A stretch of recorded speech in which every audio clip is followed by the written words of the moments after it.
Morning friend, তোমরা কেমন আছো? আই হোপ সবাই ভালো আছো। আমিও ভালো আছি। আর জানোই যেহেতু আমাদের বাড়িতে একটা অঘটন ঘটে গেছে, তো আমরা কি ভালো থাকতে পারি না অবশ্যই। তো আমাদের অসুখ চলছে, আমাদের সেইভাবে মানে সব কিছু কাজকর্ম সেইভাবেই করতে হচ্ছে। ব্লগটা দিতে পারছি না, তোমরা কিন্তু আমার সাথেই থেকো আর আমার সমস্যাটাকে মানিয়ে নিও অবশ্যই। তো রূপের সংসার তোমাদের অনেক অনেক ভালোবাসা, অনেক অনেক ওয়েলকাম। রূপের সংসার আরও একটা নতুন ব্লগে তোমাদের সবাইকে অনেক অনেক স্বাগত। তো দেখতে থাকো। এই দেখো সেদ্ধ ভাত করেছি, আর এদিকে বেগুন ভেজেছি, আর হচ্ছে বিউলি মানে বিউলির ডালটা মানে কাঁচা কলের ডাল, ওটাই খেতে হয়। আর হচ্ছে ভাজা কলের ডাল খেতে নেই। তো এইরকমই ওষুধ করে চলতে হবে। তো আমরা কেউ মানে খেতে পারছি না। আর জানো তো মানে এসব মানে সাদা তেলের খাবার এগুলো খেয়ে না শরীরের মধ্যে অস্বস্তি হচ্ছে। তো কিছু করার নেই, এগুলো তো মানতেই হবে যেহেতু নিয়ম। তো অবশ্যই ভিডিওটা দেখতে থাকো আর আমার সাথে থেকো, আর আমার স্বপ্ন পূরণের সাথীও থেকো। আর হচ্ছে তোমরা অবশ্যই আমার লাইক কমেন্ট শেয়ার করো। আর নতুন কোনো সদস্য আমার ফ্যামিলির হতে চাইলে অবশ্যই সাবস্ক্রাইব করে দিও। তো টাটা, দেখতে থাকো। তো ভোরবেলায় উঠে একবার সব কিছু করে নিয়েছি, তারপরে আবার ঘরদোরগুলো ঝাড় দেবো বলে যাচ্ছি। আর সোনাই দেখো চারিদিকে শুধু খেলনা ছিটিয়ে রেখেছে। তো খেলনাগুলো আমি তুলতেও পারবো না, তুললে পারেই মানে লাফালাফি শুরু করে দেবে। তো রান্নাবান্না জানোই মানে কীরকম হতে পারে, মানে সেইভাবে কোনো কিছু হবে না। কোনো রকম রান্নাবান্না সেদ্ধ রান্নাই খেতে হবে, মশলাপাতি খাওয়া যাবে না। তো এরকমই চলবে এখন।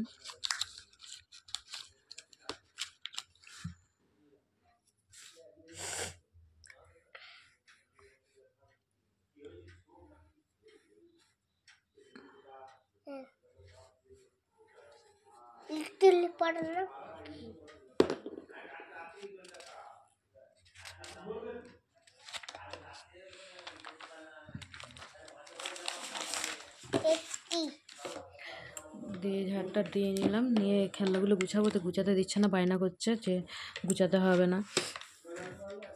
দিয়ে তারপরে ঝাড়টা দিয়ে নিলাম সাইড দিয়ে। তারপরে হচ্ছে আবার রান্নাঘরে চলে যাবো, রান্না হচ্ছে যেহেতু।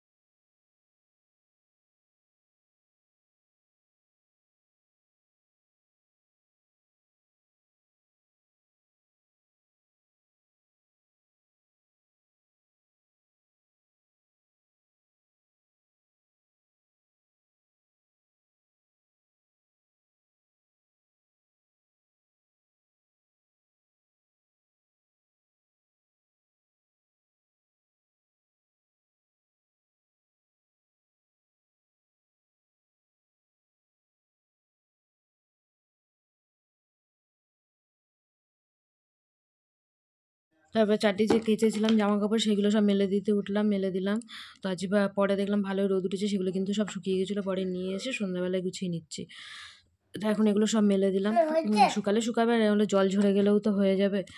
তো তার জন্যই সব মেলে দিয়ে এসেছি ওপরে।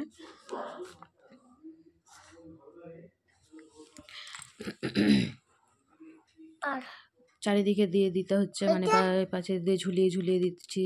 তারপর মানে সিঁড়ি দরজার উপর দিয়ে মানে যেভাবে শুকায় আর কি। তারপর ছাদের নিচেও মেলে দিয়েছি অনেক জামা কাপড়।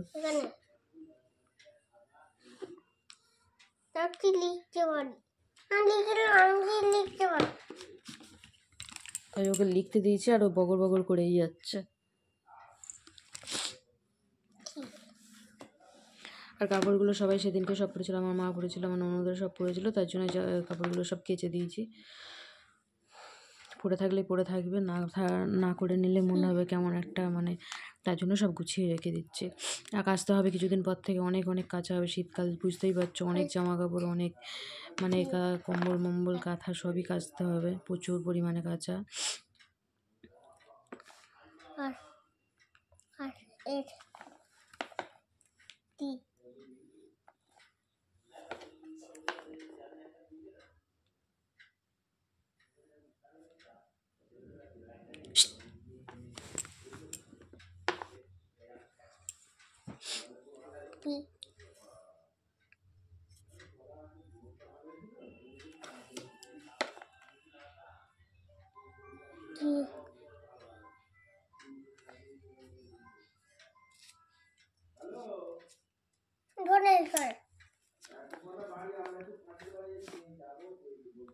2 और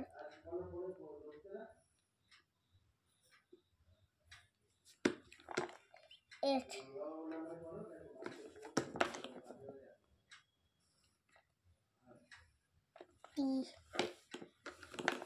উপরে দিয়েছে, থপ করে পড়ে গেছে সোনার প্যান্টটা।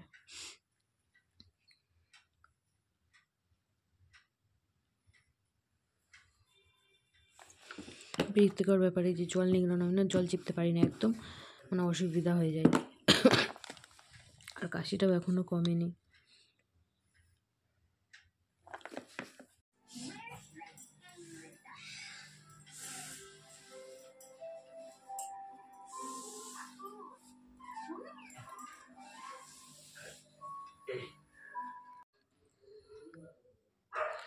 শাড়িগুলো কেচেছিলাম, শাড়িগুলো সব ভাঁজ করে নিচ্ছি, নাহলে মানে কেমন কুচকে যাবে, এর জন্য ভাঁজ করে সব তুলে নিলাম।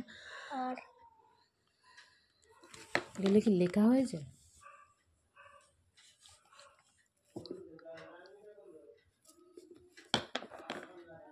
एक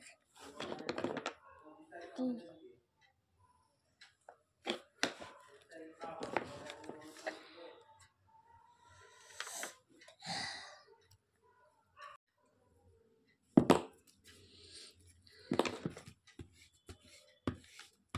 এবার দাদাভাইয়ের জামা প্যান্টগুলো কেচে দিয়েছিলাম, সেগুলো সব গুছিয়ে রেখে দিলাম।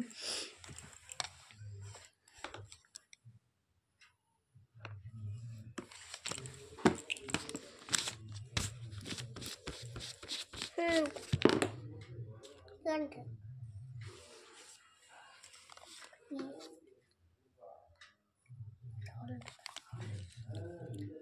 Thank you.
আর আল্লাহটা গুছিয়ে নিলাম, নাইটিগুলো গুছিয়ে রেখে দিলাম।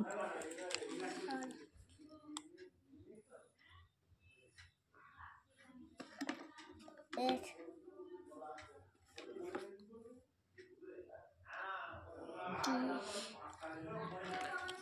কখন ভাবি যে মানে কাজগুলো শেষ হবে, নাহলে আর ভালো লাগে না, মানে বাধা থাকলে মনে হয় যেন কখন কখন কাজটা শেষ হয়ে বসবে। আর কাজ ফেলে রেখে বসে থাকলে না বিরক্তি বোধ হয়, তো কাজগুলো করে নেওয়ার পরই বসে থাকি আমি। আর চুল টুলগুলো এমনভাবে আছে পুরো পাগলের মতন হয়ে আছে, মাথায় হাত দিতে পারছি না, জট হয়ে গেছে।